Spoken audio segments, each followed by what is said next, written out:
समय फ्रेश। और बात बांग्लादेश की, बीते साल से ही जब से वहां पे हसीना सरकार अपदस्थ हुई उसके बाद से लगातार कहीं ना कहीं जो बंगाल है वो सुलगता हुआ दिखाई पड़ रहा है। कई प्रकार के हिंसक झड़पों का एक बड़ा दौर देखने को मिला है और बीते 3 दिनों से एक बार फिर से बांग्लादेश कहीं ना कहीं सुलगता हुआ दिखाई पड़ रहा है। उसकी बड़ी वजह है कि पिछले साल के जो आंदोलन हुए थे उसमें एक बड़े नेता उस्मान हादी की मृत्यु के बाद में एक बार फिर से हिंसक झड़पें बांग्लादेश में देखने को मिल रही हैं।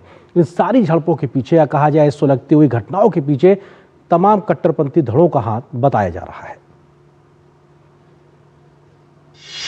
बांग्लादेश में फिर भड़की हिंसा, निशाने पर हिंदू और अल्पसंख्यक समुदाय, हिंदू युवक की हत्या, शव से क्रूरता। बांग्लादेश में कट्टरपंथ को कौन दे रहा बढ़ावा?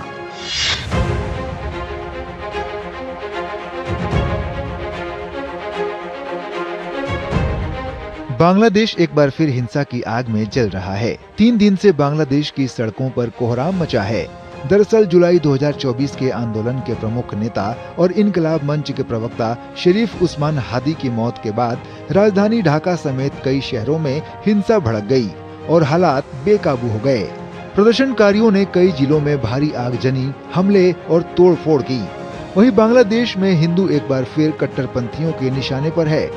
मैमेन सिंह शहर में ईश निंदा को लेकर भीड़ ने 25 साल के हिंदू युवक दीपूचंद दास की पीट कर हत्या कर दी। सिर्फ इतना ही नहीं, उसके शव के साथ क्रूरता की सारी हदें पार कर दी गईं। हिंदू युवक की हत्या को लेकर भारत में भी गुस्सा है। बांग्लादेश में जो भी हो रहा है वो किसी के लिए ठीक नहीं हो रहा है। भारत का विरोध करके वहाँ राजनीति चमकाने का प्रयास चल रहा है।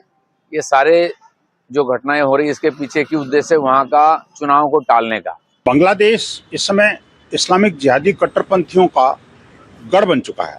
जिस प्रकार से अमानवीय अत्याचार हिंदुओं और काफिरों पर हो रहे हैं वो सारी की सारी मानवता को शर्मसार करने वाले हैं और वहाँ का शासन प्रशासन और सरकार मौन व्रत धारण किए हुए है। Government will have to monitor the situation very carefully. They will certainly, at the level of the High Commission in Dhaka, reach out to the government and the authorities in Dhaka and request them to do whatever they can to calm down the situation.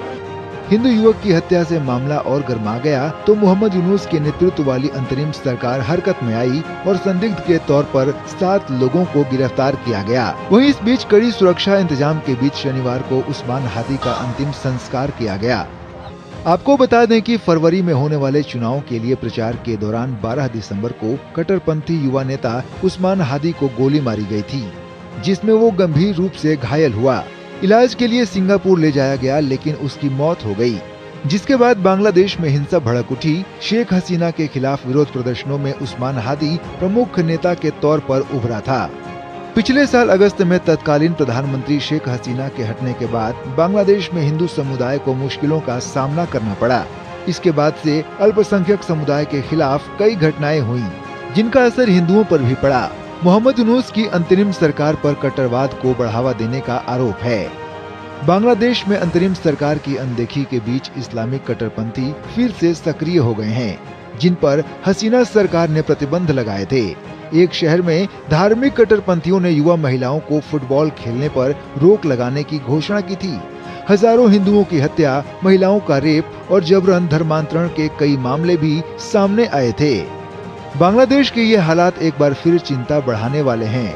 हिंसा और कट्टरपंथ के बीच अल्पसंख्यकों की सुरक्षा पर सवाल खड़े हो रहे हैं। अब देखना होगा कि अंतरिम सरकार इस्लामिक कट्टरवाद को लेकर क्या कदम उठाती है। Bureau report, DD news. तो बांग्लादेश के बाद